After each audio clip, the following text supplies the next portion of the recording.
যাচ্ছে। তো একটা করে মুরগি 100 টাকা পিস বিক্রি করছে এবং এটা সারা বাংলাদেশে আসছে আমি মনে করি।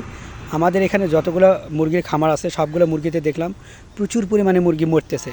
আমার প্রশ্ন হলো, আপনারা ভালো করে খেয়াল করে দেখুন তো, এত মুরগি মরছে, এই মুরগিগুলো তারা কই পুঁতে রাখছে?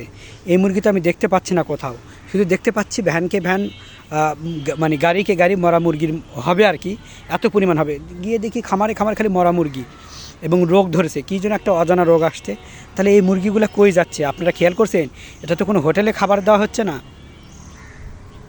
নাকি এই মরা মুরগি তারা কেটে বিক্রি করছে? আপনারা একটু খোঁজ নিয়ে দেখেন তো। প্রত্যেককে হাতে পায়ে ধরে বলছে, ভাই এই যে এতগুলো মুরগি মরছে কই যাচ্ছে আমি দেখতে পাচ্ছি না, প্লিজ আপনারা কাইন্ডলি একটু তালাশ করেন। সাংবাদিক ভাইরা আপনারা দেখেন এই এত এত মরা মুরগি কই যাচ্ছে, আপনারা কাইন্ডলি একটু জানান।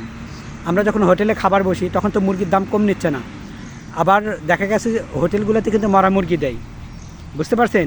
মুরগিগুলো ফ্রিজে রেখে মরা মুরগি দেয়, আবার এই যে মুরগিগুলো কেটে বিক্রি করছে। জানি না এই মুরগিগুলো, আমার মনে হয় না বেঁচে ছিল।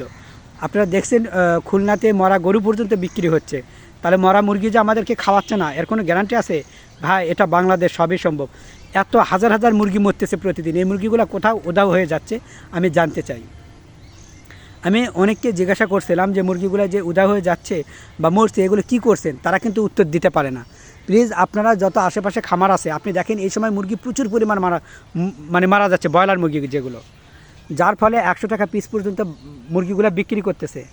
আমার কথা হলে এত মুরগি মরে যাচ্ছে, এই মুরগিগুলো তারা কোথায় পুঁতে রাখছে না ফেলে দিচ্ছে সেটা তো দেখার বিষয় আছে, তাই না?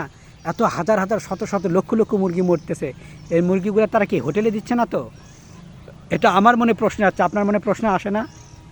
আমার মনে হচ্ছে যে এগুলো কেউ কিনে নিচ্ছে আমাদের চোখের আড়ালে, আমরা বুঝতে পারতেছি না। হয়তো কোনো হোটেল আলা হোক বা এরা নিজেরা বিক্রি করতেছে যে কোনোভাবে। ভাই দয়া করে একটা কথা বলছি, এই যে মুরগিগুলো রোগে মারা যাচ্ছে, এতগুলো হাজার হাজার শত শত মুরগি, লক্ষ লক্ষ মুরগি, এই মুরগিগুলো কোথায় কোথায় যাচ্ছে? আমরা তো একটা জিনিস মরে গেলে পুঁতে রাখি, গরু মরে গেলে পুঁতে রাখলো আমরা দেখতে পাই, কিন্তু এতগুলো মুরগি খামারে মরতেছে আমরা কিন্তু দেখতে পাচ্ছি না যে খামারিরা মুরগিগুলো কোথায় রাখছে। আপনার মনে কি প্রশ্ন আসে না ভাই বলেন?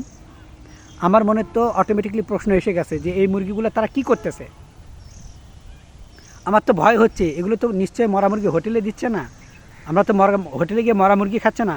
তার উদাহরণ হলো, আমি 2 দিন আগে আর কি, 2 দিন হবে বা যাই হোক, একটা হোটেলে আর কি আমি খাবারটা খেতে বসি। তো 2 দিন আর হবে না, তার সাথে বেশি হতে পারে। তো সেক্ষেত্রে আমি মুরগি অর্ডার করি, ওরা বলে যে এটা সোনালী মুরগি, খেতে পারে। মুরগি অর্ডার করি, ডিম অর্ডার করি। তো দেখা গেছে এই মুরগিটা যেরকম লাগে অন্যান্য আমরা যেরকম বাড়িতে খাই তাজা মুরগি, এর একটা স্বাদ থাকে, কিন্তু ওই মুরগিটা কেমন যেন আমার সন্দেহ হয়েছে। আমি ভিডিও করি নাই কারণ সে সময় বৃষ্টি হচ্ছিল, মোবাইলে চার্জ ছিল না। আমার ওই খাবার নিয়ে অনেক সন্দেহ আছে।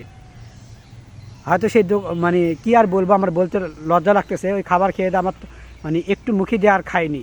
আমার মনের মধ্যে মনে হয়েছে যে এই মুরগিটা মরা হতে পারে, কারণ খাবারের স্বাদ কেন যেন একটা ফ্যাকাশে টাইপের। তাই বলছি আপনারাও হোটেলে খাবেন খুব সতর্কভাবে। আর এই এতগুলো মুরগি মরছে দলে দলে, মানে হাজার হাজার মুরগি, শত শত মুরগি, এই মুরগিগুলো কোথাও হারিয়ে যাচ্ছে, উধাও হয়ে যাচ্ছে। প্লিজ আপনারা একটু খবর নিয়ে জানাবেন, প্লিজ দেওয়া ভাই। কারণ আমার মনের মধ্যে সন্দেহ ঢুকে গেছে, হোটেলের খাবারের পর বাড়ির খাবার আর হোটেলের খাবারের সাথে ওই মুরগিটা মিলছে না, কেন যেন মরা মরা মনে হচ্ছে। কাইন্ডলি আপনারা দয়া করে, সাংবাদিক ভাইদের বলছি, আপনারা দয়া করে এখনই খোঁজ নেন যে এতগুলো মুরগি যে মরে যাচ্ছে প্রতিদিন রোগের কারণে, এই মুরগিগুলো কোথায় যাচ্ছে, কোথায় তারা পুঁতে রাখছে। আমি কিন্তু দেখতে পাচ্ছি না যে কোথায় তারা পুঁতে রাখছে বা কোথায় রাখে। তাহলে এতগুলা আমি যেভাবে দেখছি, যে পরিমাণ মুরগি মরে যাচ্ছে, এই মুরগিগুলো কই রাখতেছে আমি বুঝতেছি না। দয়া করে আপনারা খোঁজ নেন।